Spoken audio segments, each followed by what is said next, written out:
Hey, what's up, guys? It feels good to be back. It's almost like we got the band back together here from End of the Bench.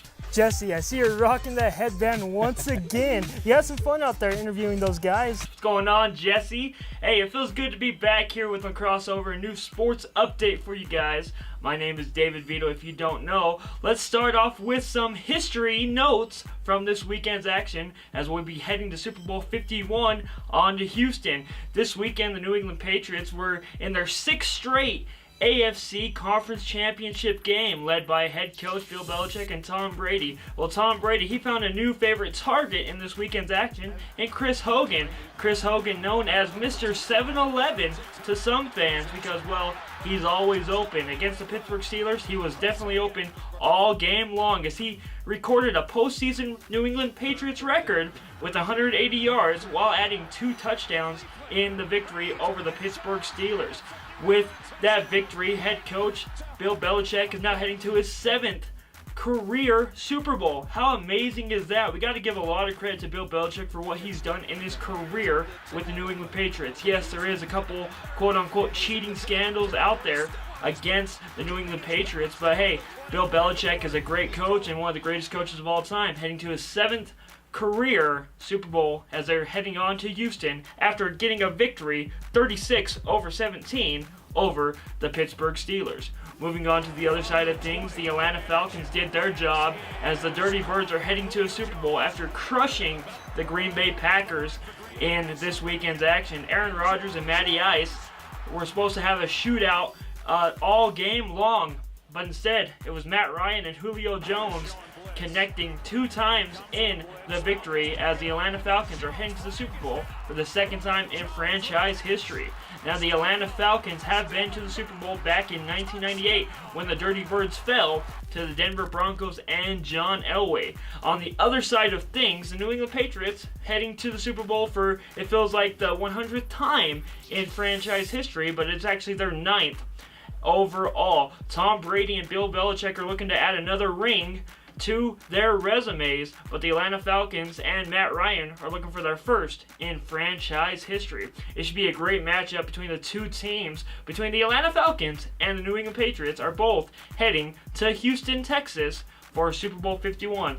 Now, the last time a Super Bowl was in Houston, the New England Patriots kicked a game-winning field goal behind Adam Vinatieri over the Carolina Panthers. So what's going to happen this year in Super Bowl 51? I think it's going to be a great showdown, left to right, all game long, as the New England Patriots are favored by 3 by Vegas after this weekend's action.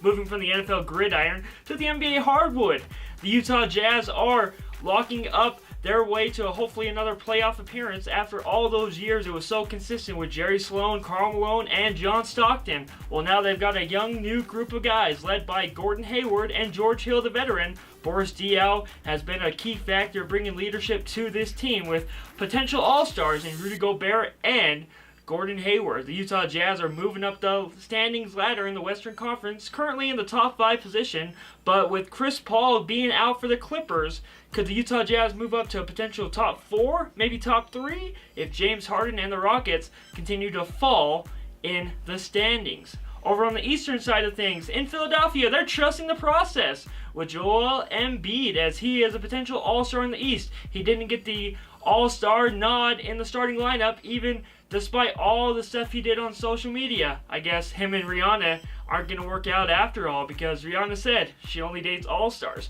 But the Philadelphia 76er fans, they're not worrying about Rihanna. They're worrying about possibly a playoff appearance back in the city of Philadelphia, of brotherly love. Could Joel Embiid be that success and lead them back to a playoff spot this year? Still a lot of work to be done, but hey, trust the process and we'll see what happens.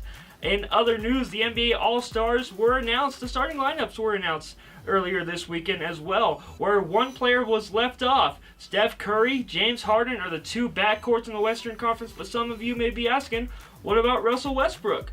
Westbrook's averaging a triple-double overall this year, but for some reasons, the fans and the media, even some coaches, didn't give him the nod over Curry or James Harden. In my eyes, he should be starting over Steph Curry.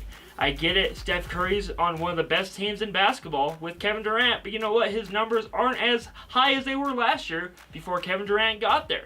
Russell Westbrook, on the other hand, is doing something we haven't seen in NBA history in a long, long time, averaging, yes, a triple-double with 30 points. That's remarkable. Think about Harden, Durant, and Westbrook all back on the floor once again. It will remind us of the old days in OKC. For everything else, we appreciate you guys stopping by and tuning in to the first edition of the Crossover Sports Update. I'm David Vito. Make sure you guys follow us on Facebook at Media Crossover Entertainment. Hit the like button for more sports information on Sports at Home Radio. Also follow me on Twitter at Real David Vito. Jesse and Eric, I know you guys are back there in the studio, and it's a big matchup here for the Super Bowl 51. What do you guys think of the matchup? I know Jesse's got to be a bit sour about the Cowboys losing to the Green Bay Packers, but having the Packers get routed against the Falcons might have put a smile on his face.